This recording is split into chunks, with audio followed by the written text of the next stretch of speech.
Bismillahirrahmanirrahim.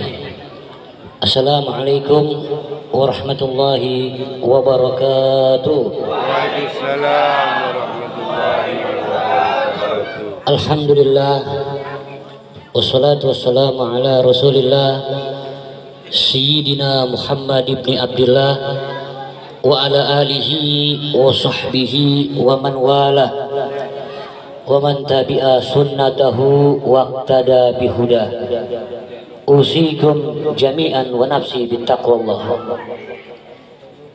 Allahumma shalli wa sallim ala sayyidina wa maulana Muhammad wa ala ali sayyidina wa maulana Muhammad sahibit taj wal mi'raj wal buraki wal alam dafi al bala wal waba wal maradi wal alam jismuhu mutahhar mu'attarun munawwar man ismuhu maktubun marfu'un alal lawhi wal gulam samsid duha badrid duja nuril huda misbahu zulam abil qasim sayyidil kaunain wa asrafis sagalain abil qasim sayyidina Muhammad ibn Abdullah Nabiul Haramain wal mahbub inda rabbil masyriqaini wal maghribaini amma ba'd. Faqad qala Allah Ta'ala fi muhkam tanzili wa huwa asdaqul qailin. Bismillahirrahmanirrahim. Laqad ja'akum rasulun min anfusikum azizun 'alaihi ma 'anittum harisun 'alaikum bil mu'minina raufur rahim. Wa qala Allah Ta'ala Bismillahirrahmanirrahim. Qul in kuntum tuhibbunallah fattabi'uni yuhibbukumullah wa yaghfir lakum dzunubakum. Wa qala Ta'ala Bismillahirrahmanirrahim. Qul hal yastawi allazina ya'lamuna wal lazina la ya'lamun. Wa qala Nabi sallallahu alaihi wasallam ma bu'istu la'anan wa inna ma bu'istu rahmatan. Wa qala aidan kuntu awalan nabiyina fi khalqi wa akhirahum fil ba's. Wa qala Nabi sallallahu alaihi wasallam ad-dunya mal'unun wa mal'unatun ma fiha illa zikrullah wa mawala wa aliman wa muta'aliman. Hadirin mukarramin yang Al-Fadhil hormati dan Al-Fadhil banggakan, para dewan guru, para ulama, para kesepuhan, wabil khusus para guru-guru yang ada di Majelis Ta'lim Ipraja, Al-Mukarram wal Muhtaram Al-Ustadz Umar Hafiz, Ketua Ipraja,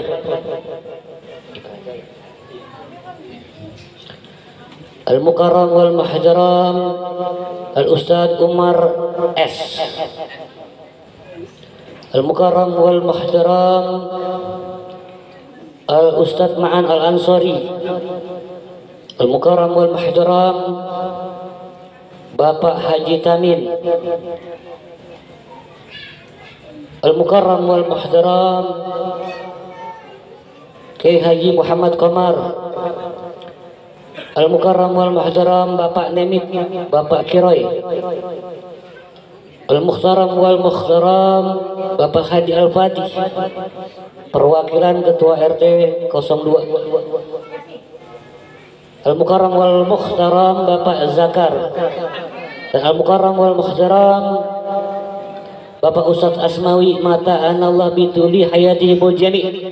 Kita doakan para guru-guru kita panjang umurnya, sehat badannya, berkah ilmunya, berkah keluarganya, berkah santri-santriatnya, senantiasa beliau-beliau dalam lindungan Allah Subhanahu wa Ta'ala. Juga para jamaah semua, para pemuda, para pemudi yang tergabung dalam majlis taklim yang luar biasa, majlis taklim yang istimewa, majlis taklim yang dibanggakan oleh Nabi Muhammad sallallahu alaihi wasallam. itu Majelis Taklim Ifrajah yang malam hari ini mengadakan peringatan Maulid Nabi besar Muhammad sallallahu alaihi wasallam sekaligus milad ke-11 Majelis Taklim Ifrajah. Mudah-mudahan Majelis Taklim Ifrajah senantiasa dalam Allah Subhanahu wa taala, diistiqomahkan majelisnya, diberkahkan majelisnya, dijauhkan daripada hal-hal yang mudarat, senantiasa para jamaah dalam Allah Subhanahu wa taala. Salawat serta salam senantiasa kita limpah curahkan kehadirat baginda Nabi besar Muhammad sallallahu alaihi wasallam. Walaupun kelahiran Nabi Muhammad sudah lewat, tapi enggak ada istilah lewat buat Nabi Muhammad sallallahu alaihi wasallam. Jangankan sekarang bulan Jumadil Awal, hatta kita dikit lagi mau Ramadan lagi kita bikin mau, enggak jadi masalah. Pengarang kitab Syarhul Anam mengatakan lau ana amilna kullahin li Ahmada maulidan qad kana wajib. Jangankan kita tiap waktu, tiap tahun, tiap bulan, seandainya kullahin tiap waktu lagi kita peringatin maulid Nabi Muhammad qad kana wajib, itu merupakan satu kewajiban buat kita. Kenapa? Tanda bukti cinta kita kepada Nabi Muhammad sallallahu alaihi wasallam. Apalagi ini remaja-remaja yang lagi belajar cinta kepada Rasulullah sallallahu alaihi wasallam. Karena itu Nabi Muhammad adalah panutan kita, idola kita. Kita cinta sama Nabi Muhammad, kelak kita akan kumpul dengan Nabi Muhammad. Wa fi riwayat sahih al-mar'u ma'a man akhab. Seseorang itu akan dikumpulkan bersama dengan orang yang dicintainya. Kalau dia cinta sama Nabi Muhammad, dia mengidolakan Nabi Muhammad, insya Allah ini anak jadi anak yang baik, jadi pemuda yang baik, jadi seorang wanita yang baik, gadis yang baik, selamat dunia dan akhiratnya. Tapi kalau yang diidolakannya ini di luar Nabi Muhammad, di luar para sahabat Nabi, di luar daripada para ulama-ulama soleh yang beramal dengan ilmunya, ini yang kita khawatirkan para hadirin. Lihat berapa banyak jamaah kita, berapa banyak gadis-gadis kita, anak-anak perawan kita, para remaja kita yang salah mengidolakan orang. Mereka mengidolakan orang-orang yang fasyik, mereka mengidolakan bintang-bintang film, mereka mengidolakan para penyanyi-penyanyi, mereka mengidolakan orang-orang kafir, wal iyadzubillah summa na'udzubillah. Apalagi para gadis kita, dia salah mengidolakan, yang diidolakan adalah artis-artis Korea yang jogetnya kayak cacing tuh, begitu tuh. Iya, BTS. Ini diidolain sama dia, ya Allah. Sampai saya lihat videonya, dia perempuan pakai jilbab naik ke panggung, dipeluk sama ini artis sama orang BTS ini, dicium jidatnya, dirangi minta ampun. Ya Allah, kalau terjadi seperti ini mohon maaf, berarti orang tua kalian gagal dalam mendidik kalian. Ibu kalian gagal, bapak kalian gagal dalam mengidolakan orang. Salah. Dengan tanpa malu memakai jilbab, dia mengidolakan orang yang salah. Sampai foto-fotonya dipamer-pamerkan. Ini orang-orang yang nggak pernah ibadah, orang-orang kafir, auratnya dibuka. Kita kira kita bahagia. Wal iyadzubillah summa na'udzu, takutnya dikumpulin sama mereka nanti.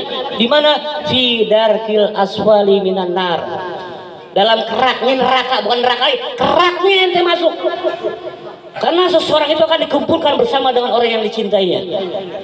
Oleh karena itu saya pesan untuk remaja putri Majelis Taklim Ifrajah, kalian sudah kemasukan ilmu, jangan mengidolakan yang seperti itu. Kalau di HP kalian ada gambar-gambar mereka, hapusin. Idolain dong para sahabat Nabi Muhammad, idolain para ulama-ulama kita, para kiai kita, para habaib kita, itu yang jadi idola kita. Kita pakai DP-nya Habib Munzir Al-Musawa, kita pakai DP-nya ulama-ulama kita yang luar biasa. Kita senang, kita cinta dengan mereka, kalau kita akan kumpul bersama dengan mereka. Malu kalau anak gadis, anak majlis, idolanya orang kafir, malu nggak? Malu, apalagi udah 11 tahun, malu. Dan ini bukti, malam ini bukti, karena yang diidolakan Nabi Muhammad, maka kalian semua mengadakan acara yang luar biasa istimewa ini. Itu memperingati hari lahirnya Nabi Muhammad SAW. Ini yang jadi idola kita, ini yang jadi panutan kita, dan ini yang akan menyelamatkan kita dunia dan akhirat.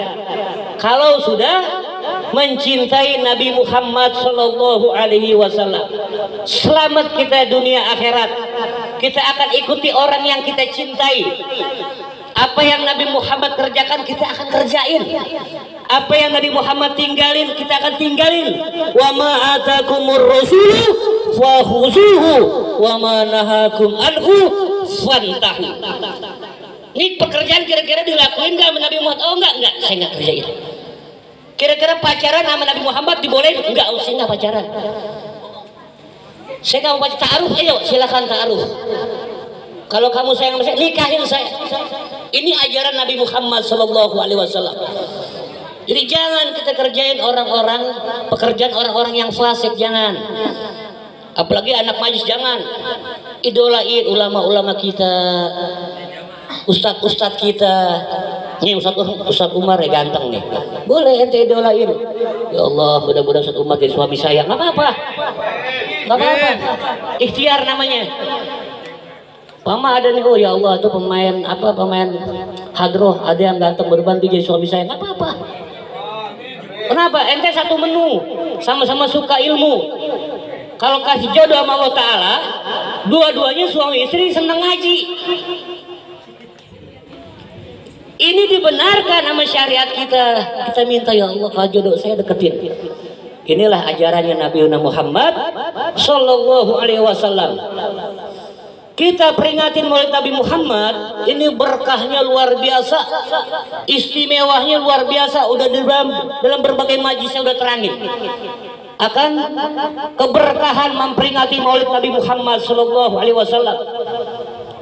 Sampai-sampai orang yang memperingati Maulid Nabi Muhammad Sallallahu Alaihi Wasallam didoain para malaikat.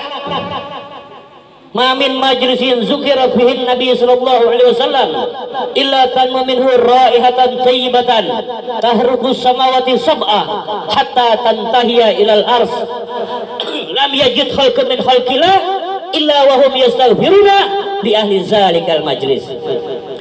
Tidaklah seseorang yang berkumpul dalam satu ruangan, satu majlis, dibacakan daripada Maulid Nabi Muhammad sallallahu alaihi wasallam, kecuali waktu pembacaan Maulid tersebut tahruk, waktu pembacaan Maulid tersebut keluar daripada lisan-lisannya raihatan thayyibatan, wewangian yang sedap, yang mana wangian ini menembus daripada 7 lapis langit hatta tantahiya ilal ars, hingga menembus daripada arsnya Allah, singgasananya Allah. Lam yajid halqan min halqillah, tidak didapatkan semakhluk pun dari makhluknya Allah illa wa hum yastaghfiruna li ahli zalikal majlis, kecuali mereka semua memohon ampun kepada Allah atas dosa-dosa orang yang ada di majlis tersebut. Yang udah baca Maulid Nabi Muhammad Sallallahu Alaihi Wasallam, jadi keberkahannya luar biasa. Apalagi yang ada anak muda luar biasa. Nggak ada yang gagal dalam rencana anak muda, semuanya berhasil. Kalau udah anak muda yang bikin acara, nggak ada yang berhasil, nggak ada yang gagal, semuanya berhasil. Bikin acara kebaikan berhasil, bikin acara kejahatan juga berhasil. Ini hebatnya anak muda. Mungkin dikatakan dalam agalah himmatur rijal tahdimul jibal. Semangatnya anak muda, gunung aja bisa hancur sama dia. Subhanul yam rizal god. Pemuda hari ini, besok ente bakal jadi pemimpin. Minimal RT. Apalagi jadi pemimpin agama, amin. Mudah-mudahan jadi pemimpin agama. Kenapa? Karena ngikut sama Nabi Muhammad Sallallahu Alaihi Wasallam. belajar cinta sama Nabi Muhammad sallallahu alaihi wasallam, mengidolakan Nabi Muhammad, banyak baca salawat kepada Nabi Muhammad. Ini luar biasa berkah dunia dan akhirat kita. Karena apa? Ada kecintaan, kerinduan sama Nabi Muhammad. Tatkala salawatnya dibacain terasa sedih, ya Allah sedih. Ulama-ulama dulu kalau dibacain maulid Nabi Muhammad, rawihnya dibacain, ini mereka bukan sedih lagi. Tatkala asar kok gepak semaput semuanya. Ada yang pingsan, ada yang nggak hidup lagi, meninggal. Kenapa? Kerinduan yang luar biasa. Itu maulid Nabi, rawihnya dibacain. Makanya kholnya Nabi Muhammad nggak ada. Hari gembiranya aja ulama pada semaput, pada pingsan, ada yang nggak balik lagi, meninggal. Kenapa? Nggak kuat cintanya sama Nabi Muhammad Sallallahu Alaihi Wasallam. Dan mudah-mudahan kita semua ini ada kecintaan kepada baginda Nabi besar Muhammad Sallallahu Alaihi Wasallam. Gimana cara ikut Nabi Muhammad? Nabi Muhammad ajarin kita, kata Nabi Muhammad, "Qul." Dalam Al-Quran Allah berfirman, katakanlah wahai Nabi Muhammad, in kuntum tuhibbunallah, jika kalian mengaku cinta kepada Allah, fattabi'uni, maka ikut denganku, kata Nabi Muhammad. Ikutin ajaran Nabi Muhammad. Apa ajaran Nabi Muhammad? Menghidupkan syariatnya Rasulullah Sallallahu Alaihi Wasallam, menghidupkan majlis-majlis ilmu seperti ini, menghidupkan majlis-majlis selawat, menghidupkan semua kebaikan-kebaikan. Ini ajaran Nabi Muhammad Sallallahu Alaihi Wasallam. Kalau sudah kita ngikutin ajaran Nabi Muhammad, yuhibbukumullah, maka kalian dicintai oleh Allah. Wa yaghfir lakum dzunubakum, dan Allah ampuni dosa-dosa kalian. Habis dosa kita karena ngikut Nabi Muhammad Sallallahu Alaihi Wasallam. Karena keutamaan majelis ilmu ini luar biasa. Ilmu ini luar biasa. Raihul ilm sahibul karim. Para ulama mengatakan, aku melihat keutamaan ilmu, tapi pemilik ilmu lebih utama daripada ilmu tersebut. Kenapa? Karena dihiasi sama ilmu. Apa yang dikerjakan berdasarkan ilmunya. Kalau kita punya harta banyak, kita yang jagain tuh harta. Jangan sampai duit kita digarong orang, dicolong orang, ditipu orang. Kita yang jagain siang dan malam, capek. Tapi kalau kita punya ilmu, ilmu yang jagain kita. Mau maksiat, ilmu bilang jangan, nggak jadi kita maksiat. Mau berbuat nggak benar, ilmu bilang jangan, nggak jadi kita berbuat benar. Inilah keutamaan ilmu. Makanya Allah Subhanahu wa taala dalam Al-Qur'an berfirman, bismillahirrahmanirrahim, qul hal yastawil ladzina ya'lamuna wal ladzina la ya'lamun. Apakah sama kedudukannya antara orang yang memiliki ilmu dengan orang yang tidak memiliki ilmu? Kira-kira sama nggak? Yang punya ilmu sama yang nggak punya ilmu kira-kira sama nggak? Beda. Orang yang berilmu dia akan berjalan dengan ilmunya, dia nggak akan tipu. Dia nggak bisa ditipu setan. Dalam kitab Durratun Nasin ada orang lagi ibadah, lagi sholat di masjid, setan lewat berdua. Kata temannya, tuh, kayaknya nih orang lagi sholat nih. Teman setan bilang, ente mau ngapain? Ane mau godain dia. Ane mau godain dia. Ente mampu? Mampu. Ane bikin kacau sholatnya. Ane bikin dia ragu bacaannya. Berangkatlah setan masuk ke masjid, mau menggoda orang yang lagi sholat nih, lagi ibadah. Pas masuk masjid, keluar lagi itu setan. Akran, keluar lagi. Terus temennya bilang, ente nggak jadi godain dia. Kagak, ane takut. Tadi ente bilang berani ente godain dia. Iya, ane sama yang sholatnya sih ane berani. Ane bisikin dikit kacau bacaannya dia. Tapi ane takut sama orang yang lagi tidur di masjid. Sama orang tidur ente takut, sama orang yang sholat ente berani. Karena yang tidur ini orang yang berilmu. Takutnya anu udah capek-capek ikhtiar, ada godain dia udah rusak sholatnya. Yang lagi tidur ini, orang berilmu ini bangun memperbaiki sholatnya, berarti sia-sia. Daripada ada sia-sia, mendingan udah ada tinggal. Setan sama orang yang lagi tidur tapi berilmu, setannya takut. Apa kata Nabi? Naumul alim ibadah. Tidurnya orang yang berilmu dihitungi ibadah sama Allah Ta'ala. Jangan tidur melulu 24 jam. Ini kemuliaan ilmu. Beb, saya orang miskin, Beb. Mau belajar ke sono kemari susah. Ini harus bayar, ini harus bayar. Pesantren mahal. Bisa nggak saya menuntut ilmu? Bisa. Nggak usah jauh-jauh, contoh Imam Syafi'i, imam kita. Imam mazhab kita Imam Syafi'i. Emang Imam Syafi'i orang kaya? Dari keluarga miskin. Sampai-sampai beliau menggembala kambing, nyari upah buat kebutuhan hari-hari dan kebutuhan orang tuanya. Jadi gembala kambing. Cuma Imam Syafi'i nyempetin hadir dari majelis ke majelis. Selesai menggembala kambing, duduk di majelis ini, duduk di majelis ini. Ditulis sama Imam Syafi'i semua perkataan ulama yang sedang menerangkan kitab. Ada ditulis sama beliau di pelepah kurma, ada ditulis sama beliau di tulang-tulang. Dikumpulin sama Imam Syafi'i. Dan kurang lebih tulisan-tulisannya Imam Syafi'i ini satu kamar, coba terbuat dari gilik. Penuh udah satu kamar tulisan-tulisan beliau dari perkataan mutiara yang keluar dari lisan para ulama, dari para guru-gurunya beliau. Suatu saat beliau dengar ada ulama hebat di Mekah, beliau di Baghdad. Ada ulama hebat, yaitu Imam Maliki, Imam Anas bin Malik. Imam Syafi'i pengen berguru sama beliau. Apalagi hari ini hari guru ya. Masya Allah berkah. Pengen berguru sama Imam Maliki. Beliau ikut rombongan kafilah yang dagang, ikut.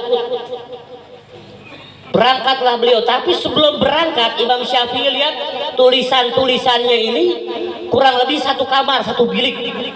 Ini ntar tulisannya gimana ini? Akhirnya sama Imam Syafi'i dalam 1 bulan dihafal semuanya. Dihafal semua tulisan-tulisannya yang sudah beliau catat, dihafal oleh Imam Syafi'i. Kelar dihafal, sebelum berangkat ke Mekah Imam Syafi'i buat ketemu sama calon gurunya. Imam Syafi'i banyak mendengar kalau Imam Malik ini punya satu kitab yang luar biasa, namanya Al-Muwatta. Artinya kitab yang disetujui oleh para ulama. Setiap Imam Malik yang menyuruh kitab ini, ulama bilang ya setuju. Mungkin dinamakan Al-Muwatta. Isinya tentang hadis-hadis Nabi Muhammad SAW. Dan Imam Maliki, setiap beliau mau ngajar, Imam Maliki itu pakai baju yang paling bagus, paling mahal, paling bersih. Wudunya pakai air zam-zam, pakai wangi-wangian yang super wangi untuk membahas satu hadis Nabi Muhammad. Saking memuliakannya Imam Syafi'i. Dan sebelum itu beliau sholat sudah dulu 2 rakaat, baru beliau ngajar. Jadi kayak penganten, kalau mau buka satu hadis nih Imam Syafi'i, Imam Maliki, kayak penganten. Wangi, baju paling bagus, jubah paling bagus, semuanya serba bagus, serba mahal. Sombong nggak? Enggak, Allah suka dengan keindahan. Untuk membahas satu hadis. Nah, Imam Syafi'i tahu calon gurunya ini punya kitab, gimana caranya nih? Sebelum berangkat ke Mekah, beliau cari ulama-ulama yang di Baghdad yang punya kitab Al-Muwatta. Akhirnya beliau nyari, nanyanya, ketemu itu kitab, dipinjam sama Imam Syafi'i. Saya pinjam, ini tebal banget nih, ini kitab tebal banget. Dipinjam sama Imam Syafi'i, dalam jangka 1 bulan dihafal itu kitab. Gimana nggak hafal, orang baca apal.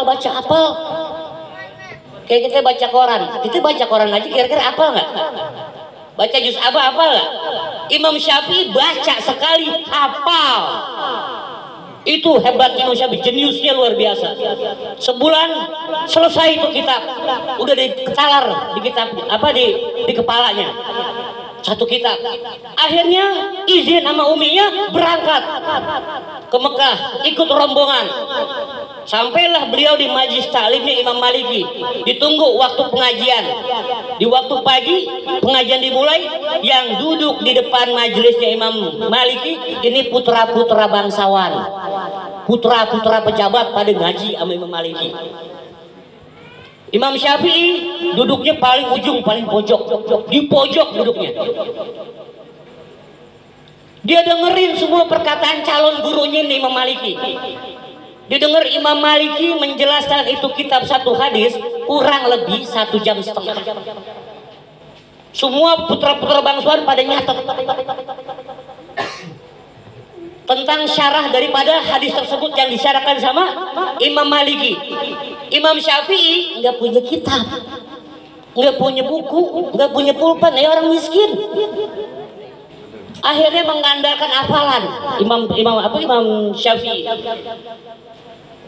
untuk menghormati calon gurunya. Nih hebatnya ulama dulu, hormatnya luar biasa. Ini baru calon guru, hormatnya luar biasa. Kalau kita udah ya jadi udah jadi guru kita, kadang-kadang kita sama guru kita nggak ada etikanya, nggak ada hormatnya, ada kurang ajar. Imam Syafi'i sama calon guru hormatnya luar biasa. Untuk menghormati beliau, maka tangan kirinya jadi buku, tangan kanannya telunjuknya jadi pulpen, lidahnya jadi penanya. Jadi mohon maaf, saya perhatiin begini nih, begitu aja kan. Imam Syafi'i ngikutin yang lain nulis, dia juga nulis begitu nulisnya. Rupanya diperhatikan sama Imam Maliki. Ini ada yang aneh nih, orang saya baru kenal, orang jauh. Siapa nih yang lain semua bawa kitab, bawa pulpen, ini dia kagak. Ini dia pakai tangan. Maksudnya apa begini? Selesai pengajian 1 jam setengah, dipanggil Imam Syafi'i. Kamu yang di pojok paling sini. Akhirnya menghadap ke Imam Syafi'i. Kamu datang kemari, saya nggak kenal, duduk di majelis taklim saya, terus kamu meledek majelis taklim saya. Yang lain bawa buku, murid-murid saya, kamu malah seperti itu. Kamu mau mempermainkan majelis taklim saya, mau mempermainkan apa yang saya sarahkan. Kenapa kamu pakai tangan begitu, pakai lidah? Kata Imam Syafi'i, saya ingin menghormati antum, wahai tuan guru. Saya nggak punya apa-apa. Imam Maliki tahu dia orang cerdas, orang hebat. Tanya, siapa kamu? Ana Syafi'i. Dari mana? Dari Baghdad.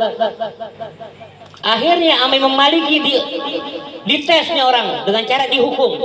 Karena ente sudah bikin malu saya, sekarang bener nggak ente udah catat semua perkataannya? Bener. Mana kita baca? Nih tangan kiri saya. Sekarang ente baca tuh tulisan ente yang ada di tangan ente baca. Ente terangin lagi apa yang sudah ente terangkan. Tuh Imam Syafi'i begini, dia langsung dibaca sama dia. Apa yang diterangkan oleh Imam Maliki diterangkan kembali oleh Imam Syafi'i. Waktunya sama, penjelasan sama, nggak ada yang dilebihin, nggak ada yang dikurangin. Hebatnya Imam Syafi'i luar biasa. 1 jam setengah pas, nggak ada yang dikurangin tuh kalimat Imam Maliki, nggak ada yang dilebihin, pas. Semua orang takjub, termasuk calon guru Imam Maliki. Ini orang-orang hebat. Akhirnya diangkat murid jadi imam oleh Imam Maliki, dan umur 11 tahun udah disuruh Imam Maliki untuk mengajar ulama-ulama yang jenggotnya udah segini nih, yang udah sepuh. Umur 11 tahun jadi gurunya para ulama yang udah berjenggot, yang udah aki-aki. Umur 11 tahun, 9 tahun udah hafal Quran. Inilah Imam Syafi'i, orang-orang nggak punya, orang miskin, tapi semangat menuntut ilmunya luar biasa. Ini yang harus kita tiru. Nggak usah tiru yang jauh-jauh. Imam mazhab kita aja Imam Syafi'i, dia bisa, kenapa kita kagak? Beb, saya kayak bebel, beb, susah, beb, ngapalin ini susah, ini susah. Enggak, sebetulnya otak semua sama. Allah nggak beda-bedain sama hamba-hambanya. Yang bikin itu otak bebel susah karena rasa malas kita untuk menghafal, rasa malas kita untuk butola, rasa malas kita untuk duduk di majelis taklim. Itu semua sama, kecerdasan sama, Allah nggak beda-bedain. Cuma Imam Syafi'i pernah ngadu kepada gurunya Imam Waqi, salah satu gurunya dalam kitab Ta'lim Muta'alim, akan ansu al-hibzi, akan kejelekan hafalannya beliau. Dia ngadu, ya Imam Waqi guruku, ini saya rasa nih hafalan saya kok jadi buruk nih. Dulu mah saya lancar, ngapain sekarang buruk? Padahal Imam Syafi'i sekali baca hafal, masih merasa hafalannya buruk. Lah kita kagak pernah 17 kali kita hafal, kagak hafal. Apa jawab gurunya? Kata Imam Waqi, ya Syafi'i, al ilmu nur wa nur la yu'tu 'anil asi. Ilmu itu cahaya, dan cahaya tidak akan Allah berikan kepada orang yang ahli maksiat. Selama kita masih senang maksiat, jangan harap ilmu mau masuk. Masih senang pacaran, ya susah tuh ilmu masuk. Masih senang pegang-pegangan tangan yang bukan mahramnya, susah ilmu masuk, kehalang.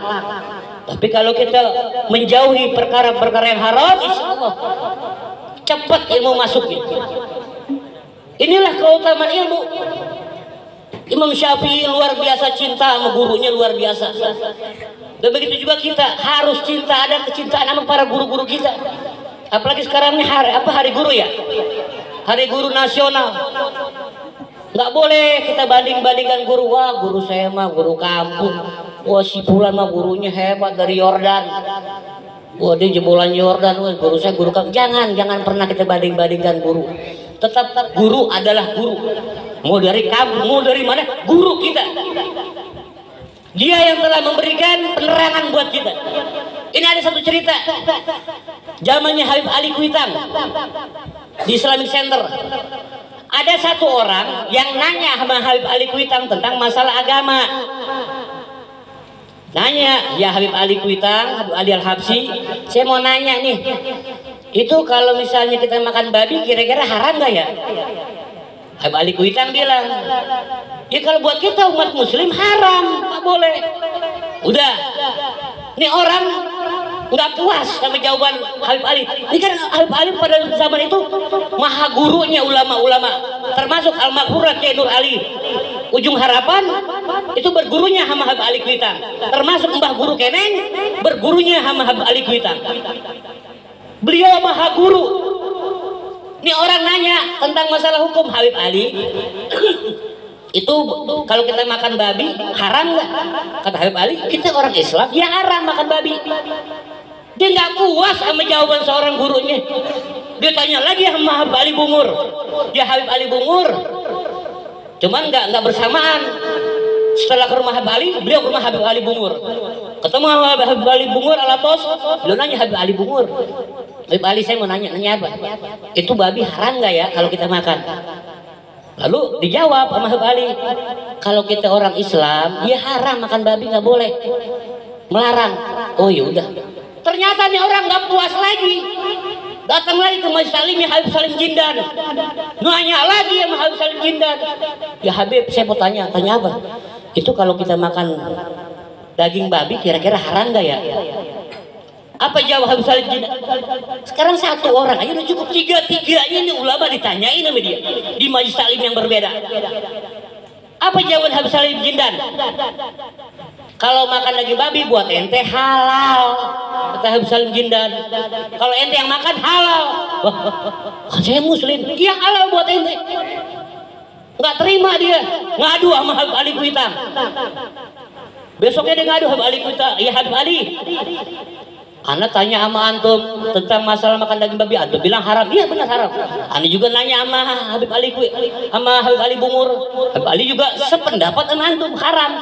Tapi pas Ana nanya sama Habib Salim Jindan, Habib Salim Jindan bilang kalau Ana boleh makan daging babi halal.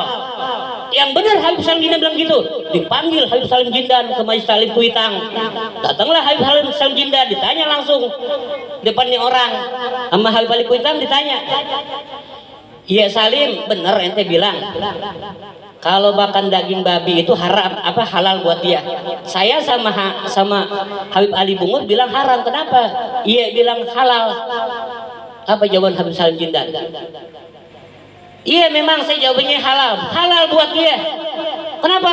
Karena dia bukan manusia, dia anjing makanan babi halal. Loh kok bisa begitu?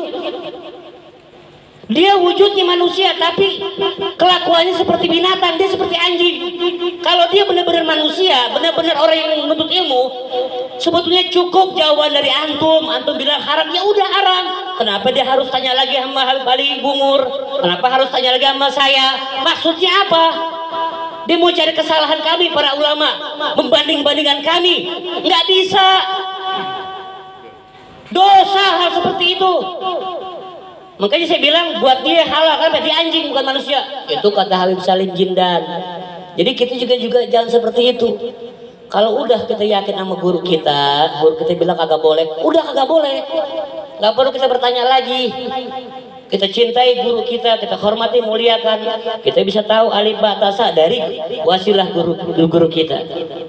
kita hormati, kita muliakan. Makanya Nabi Muhammad tentang fadilah ilmu ini luar biasa. Dunia ma'un wal ma'unatun, dunia ma'unun wal ma'unatun ma biha illa zikrullah wa mawala wa aliman wa muta'aliman. Allah ciptakan dunia ini dalam keadaan terkutuk, terlaknat nih dunia, dan terkutuk isi-isinya. Semua pengisi dunia dilaknat sama Allah Ta'ala, kecuali 3 golongan yang Allah gak laknat. Kalau kita nggak masuk 3 golongan ini, siap-siap kita dilaknat. Jadi kalau orang udah dilaknat, keluar dari rahmatnya Allah. Siapa makhluk yang Allah laknat? Iblis, laknatullah alaih, gelarnya dia. Nggak dapat rahmat sama sekali dari Allah Ta'ala, nggak dapat pengampunan iblis. Kalau kita pengen jadi kawan-kawan iblis, kita harus masuk 3 golongan ini. Kalau nggak masuk 3 golongan ini, berkawanlah kita sama iblis, laknatullah alaih, jadi orang-orang yang Allah laknat. Apa? Yang pertama kata Nabi Muhammad, zikrullah wa mawala. Golongan pertama orang yang senang berzikir dan yang sejenisnya. Kita baca ratib, kita baca apa? Tahlil, kita baca asma-asma Allah. Selama kita masih berzikir, kita masuk golongan yang selamat, yang tidak dilaknat oleh Allah Subhanahu wa taala. Apalagi zikir yang kita baca ini, alhamdulillah. Saya tanya tadi sama Ustaz Umar, kok ada ratib al-idrus? Iya, Bid. Saya sudah, kita nih anak-anak Ipraja udah 5 bulan kita baca ratib al-idrus. Alhamdulillah. Ini ratib al-idrus, ini zikiran yang udah dikhususkan sama Habib Abdullah. Asalnya ini ratib zamannya beliau, zamannya Habib Abdullah, beliau seorang wali kutub pada zamannya. Beliau yang megang dunia dan akhirat. Maksudnya di akhirat beliau jadi rajanya wali pada zamannya. Semua wali-wali di bawah dia, di bawah beliau. Dan beliau seorang wali yang paling kaya pada zamannya. Biasa rata-rata wali kan miskin, senangnya hidupnya warok, zuhud. Tapi Habib Abdullah paling tajir. Saking tajirnya, kalau beliau jalan umpama dari sini ke Masjid Salim At-Tawakal atau dari sini ke depan ke Pasar Rebo, itu pakai permadani seperti ini, pakai iring-iringan kayak raja mau lewat. Saking kayaknya Habib Abdullah, luar biasa. Nah, zamannya beliau, zamannya krisis moneter, zamannya krisis keuangan. Banyak ulama-ulama datang kepada beliau bertanya, ya Habib Abdullah, ini kita bingung keadaan masyarakat kita, kenapa? Mereka lebih fokus nyari duit, hingga mereka melupakan agama mereka, ibadah mereka jadi sedikit. Yang biasa mereka mengerjakan sholat sunnah, ini yang mereka kerjakan hanya yang wajib-wajib aja, sunnah ditinggalin. Tolong dong susunkan satu susunan zikir-zikir yang mana fadilahnya kalau kami baca, maka kami akan dikuatkan rezekinya sama Allah dan dikuatkan keyakinan kami kepada Allah. Maka disusunlah ratib al-idrus ini. Ratib ini artinya susunan, rottaba yuratibu tartiban, artinya susunan, menyusun. Karena yang menyusun bangsa al-idrus, maka jadilah ratib al-idrus. Artinya kumpulan zikir-zikir dan sholawat yang sudah disusun, yang alhamdulillah sudah dibaca. Mereka yang dawam baca ratib al-idrus, maka pertama tauhidnya tambah kuat kepada Allah, dan rezekinya nggak pernah habis, ada aja rezekinya. Allah mudahin, usahanya berhasil, jauh ke bangkrut segala macam, keberkahan daripada ratib al-idrus. Dan ratib ini tersebar sampai ke mancanegara. Pernah suatu saat ini ratib nyampe ke Baghdad. Di Baghdad itu penganut thariqat Syekh Abdul Qadir Jailani. Dan mereka udah fanatik sama thariqat itu. Jadi nggak boleh ada kemasukan zikiran yang lain. Hanya zikiran itu yang mereka baca. Rupanya ratib al-idrus ini nyampe ke Baghdad, dibawa sama orang-orang yang sudah minta ijazah sama Habib Abdullah. Nah, pemangku thariqatnya nggak suka dengan masuknya zikir yang baru. Berasal dari mana zikir ini? Dari Hadramut, diparahin sama beliau.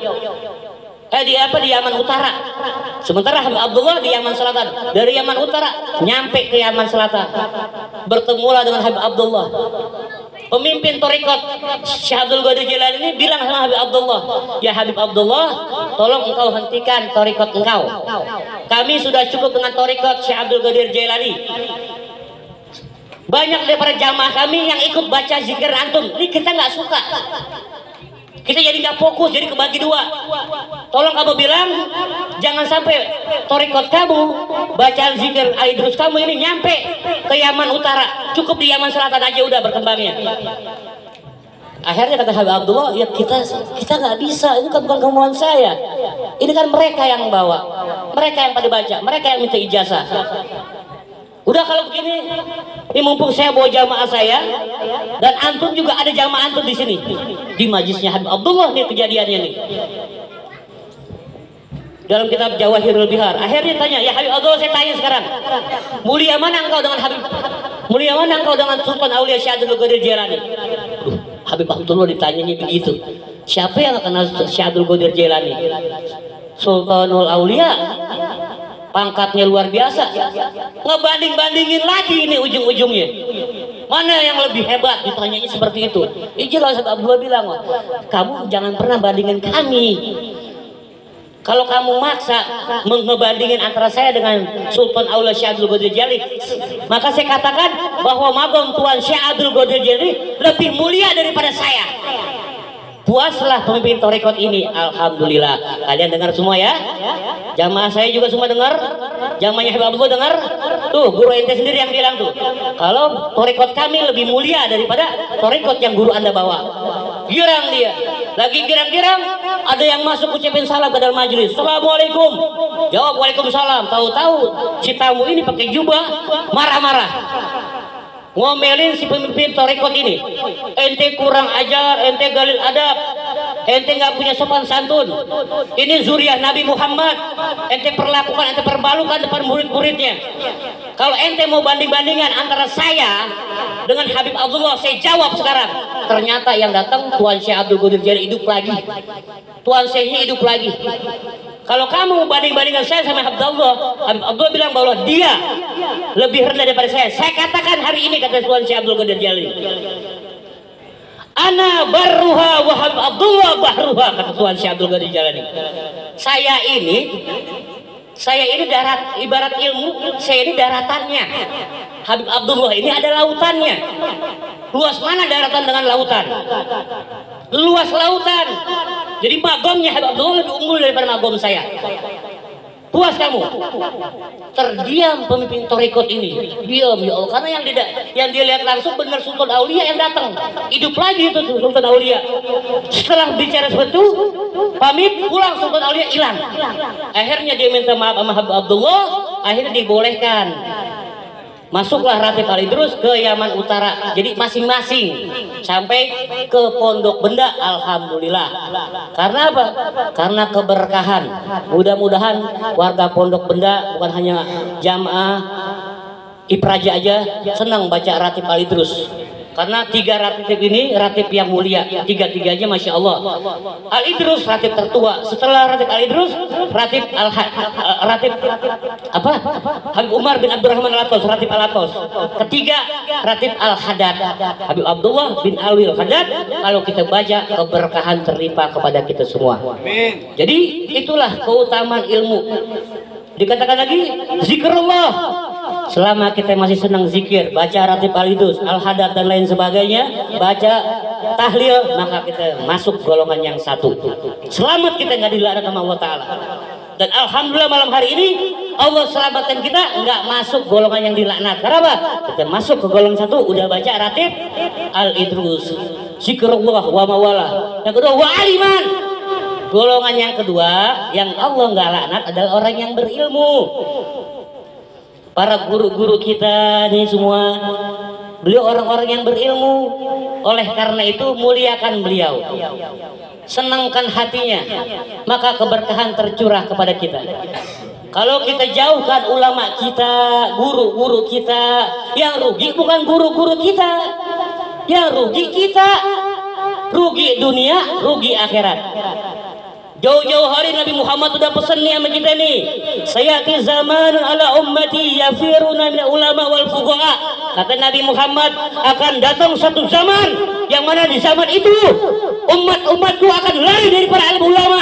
Mereka nggak mau lagi duduk di majelis para guru. Mereka nggak mau lagi dekat sama para guru. Mereka nggak mau lagi bertanya dengan para guru. Mereka nggak mau lagi duduk dengan mereka para guru. Padahal Nabi bilang, alaika di mujalasatil ulama. Nabi udah pesan, hendaklah engkau duduk dengan para alim ulama.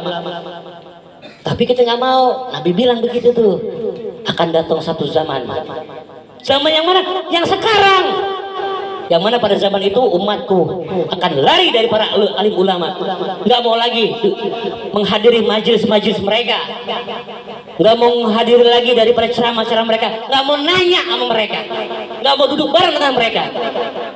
Jika sudah terjadi seperti itu, bahaya buat kita. Kenapa? Mereka ketakutan sama ulama, sama guru. Ntar kalau saya duduk sama di majelis, saya sindir-sindir mulu. Sementara saya masih doyan ini, doyan itu, saya ntar disindir. Udah gitu ntar ujung-ujungnya minta sumbangan. Acara maulid lah, acara inilah, pembangunan pesantren lah. Tadi saya habis, udah ketakutan duluan sama ulama. Waliyazubillah, summa na'udzubillah. Jika sudah terjadi demikian, mereka lari dari para ulama wal fuqaha, orang-orang yang ahli fikih dalam bidangnya.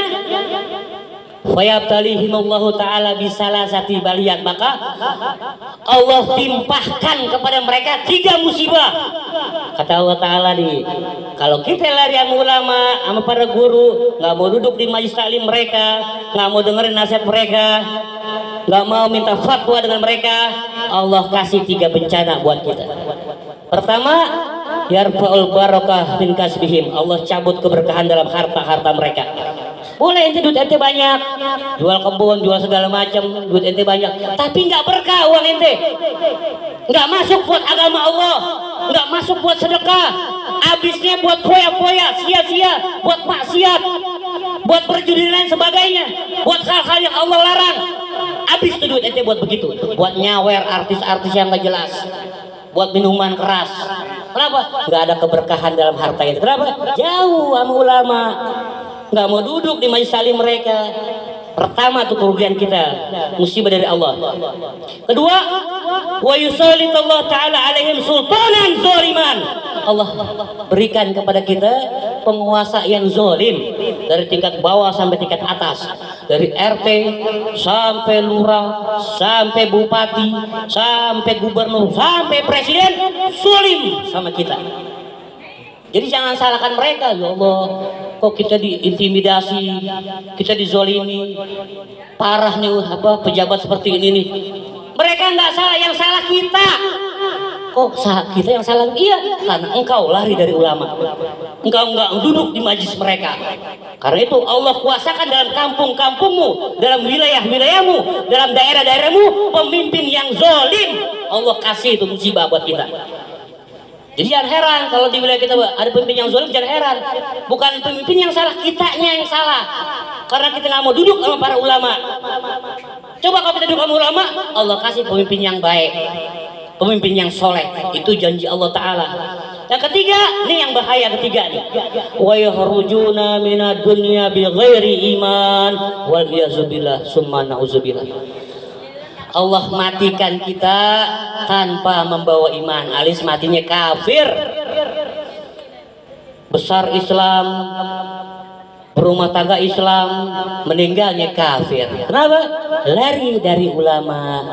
Oleh karena itu, antum masih remaja, sangat bagus sekali istiqomah di Majlis Taklim Ipraja ini. Para putra dan putri, di saat antum ini masih muda, darah muda, tapi antum tuangkan untuk majelis ilmu seperti ini, luar biasa. Mohon maaf, kalau orang tua senang ngaji, senang ibadah, itu biasa. Kenapa? Nunggu dipanggil sama Allah. Nunggu dipanggil, nunggu 2,5 meter. Jadi persiapan. Tapi ente semua anak muda ini masih panjang, walaupun umur nggak tua nggak muda. Kalau menurut logika masih panjang, masih bisa bebas segala macam. Tapi subhanallah, antum pakai buat nuntut ilmu, antum pakai buat negakin syariat Nabi Muhammad. Ini yang luar biasa. Kalau saya, mungkin Ustadz Rudi, ya, Ustadz Umar duduk di Majelis Taklim itu biasa. Kenapa? Umur kita ini udah tinggal maghrib. Tapi kalau antum duduk di majelis ilmu, duduk seperti ini dan bertahan selama 11 tahun, ini luar biasa. Patut diacungkan jempol. Luar biasa kalian semua. Ini majelis bisa bertahan 11 tahun. Saya pikir baru 1 tahun. Gak taunya udah 11 tahun, ini luar biasa. Ajak teman-teman kalian buat kebaikan, ajak. Allahumma sholli wa barik. Kalau kalian pengen selamat, jangan pengen selamat sendiri. Ajak sepupu kita, saudara kita yang pada belum kenal ngaji, ajak ke Ipraja. Ayo ikut saya. Mau selamat gak di akhirat? Mau? Ikut saya. Ajak mereka semua. Jangan kita mentingin diri, yang penting saya mau selamat. Ada di Majelis Taklim, yang lain masa bodoh. Jangan. Ud'u ila sabili rabbika bil hikmati wal mau'izil hasanati wajadilu billati hi ahsan. Man ahsanu qaulan mimman da'a ila Allah wa amilan sholihan. Ajak mereka semua, saudara-saudara kita, teman kita yang masih nong akhirat, ajak. Mau nggak ente duduk di taman surga? Mau. Siapa yang nggak mau? Kita duduk di taman kebun raya Bogor aja enak banget. Nongkrong di kebun raya Bogor udah enak banget, apalagi taman surga di mana? Majelis ilmu. Ajakin mereka semua. Kalau engkau sayang dengan temanmu yang belum ngaji, kalau engkau sayang dengan saudaramu yang belum ngaji, ajak mereka di Ipraja. Selamat dunia dan akhirat. Di saat kalian nanti gak ada umur, umpama kecelakaan dan lain sebagainya, umpama waliyazubillah kita minta panjang umur, seandainya terjadi, maka meninggal kalian dalam keadaan syahid di mata Allah, kalian akan duduk daripada derajatnya orang-orang yang berilmu. Karena setelah derajat kenabian, derajat kedua, derajat orang-orang yang berilmu. Selebihnya, derajat mati syahid, derajat dalam keadaan beriman, itu di bawah semua. Akan mulianya orang-orang yang berilmu. Nah yang ketiga, kata Nabi Muhammad SAW, golongan ketiga yang Allah enggak laknat, wa muta'alliman, orang yang mau ngaji. Kita semua nih yang duduk di Majelis Taklim mau ngaji, jauh-jauh ada yang rumahnya di sono, di lain kampung, di wilayah yang lain, kita jauh-jauh datang kemari, duduk di majelis ilmu, kita mengaji di Ipraja. Ini kita orang-orang yang lagi menuntut ilmu. Maka tatkala kita masuk dalam naungan yang baik, maka hari itu juga kita selamat, tidak dilaknat oleh Allah Subhanahu wa Ta'ala. Yang mungkin kalau gini hari mungkin kita masih nonton TV atau kita masih main handphone atau kita lagi bikin lagi maksiat, tapi alhamdulillah dengan adanya majelis Ipraja ini, kalian putra dan putri Allah selamatkan malam hari ini. Setiap malam Jumat selamat, mudah-mudahan di malam yang lain juga selamat dengan barokah wasilah majelis Taklim Ipraja. Selamat dunia dan akhirat kalian karena ada di tempat yang baik. Seandainya nggak ada umur, maka kalian meninggal dalam keadaan husnul khotimah. Man salaka thoriqan ilal ilmi salakallahu thoriqan ilal jannah. Pengen sorga gak? Pengen. Kalau pengen sorga, duduk di majelis ilmu. Kalau pengen sorga, duduk di majelis ilmu. Karena duduk di majelis ilmu tembusnya sorga. Kalau kita duduk di majelis setan, tembusnya emang ada majelis setan? Ada. Banyak majelis setan, pasar, apalagi tuh dangdutan yang pakai baju segini. Nah, ente duduk situ ya sudah, meninggalnya khotimah. Bim, saya mau dakwah, maksud dakwah di situ. Saya mau dakwah, salah tempatnya. Salah. Ini tempat yang baik buat kita. Walaupun kita nggak pesantren, insya Allah dengan keberkahan majelis Ipraja ini, kalian jadi ustazah, kalian jadi mualim, jadi seorang guru. Nggak harus ke pesantren, nggak harus. Kalau benar-benar ngajinya, benar-benar tuntut ilmu, jadi ulama, jadi orang-orang yang soleh. Jadi nggak jamin harus pesantren, enggak. Mungkin keterbatasan biaya dan lain sebagainya. Di sini kalau kita benar ngaji dari satu guru ke satu guru, duduk di majelis ilmu, insya Allah kita jadi orang-orang yang soleh, orang yang berilmu, orang yang dapat ridho Allah, ridho Nabi Muhammad Sallallahu Alaihi Wasallam. Alhamdulillah nggak kerasa 1 jam. Jadi sekali lagi majelis Taklim Ipraja ini insya Allah jadi majelis yang dicintai oleh Nabi Muhammad Sallallahu Alaihi Wasallam. Membuatnya itu mudah, tapi mempertahankannya yang susah. Tapi saya yakin udah 11 tahun ini kalian bisa mempertahankannya. Ajak semua saudara-saudara kita sekali, ajak mereka semua, ajak duduk di Ipraja. Insya Allah selamat dunia dan akhirat. Dan juga miladnya Ipraja ini mudah-mudahan saya doain tambah berkah, tambah sukses, tambah jaya. Yang semua remaja yang duduk di sini remaja yang dicintai nama Allah, dicintai nama Nabi Muhammad, didoain oleh para malaikat, didoain oleh para wali-wali yang soleh, didoain oleh para ulama, dan jadi kebanggaannya Nabi Muhammad Sallallahu Alaihi Wasallam. Dan dari berkah daripada majelis Ipraja ini mengeluarkan daripada ulama-ulama, para guru, para mualim, para ustadz, para ustazah akan keluar dari majelis Ipraja ini menjadi para pendakwah di jalan Allah Subhanahu wa taala dengan barokahnya majlis ini. Mungkin ini yang bisa saya sampaikan, kurang lebihnya saya mohon maaf. Assalamualaikum warahmatullahi wabarakatuh. Waalaikumsalam warahmatullahi wabarakatuh.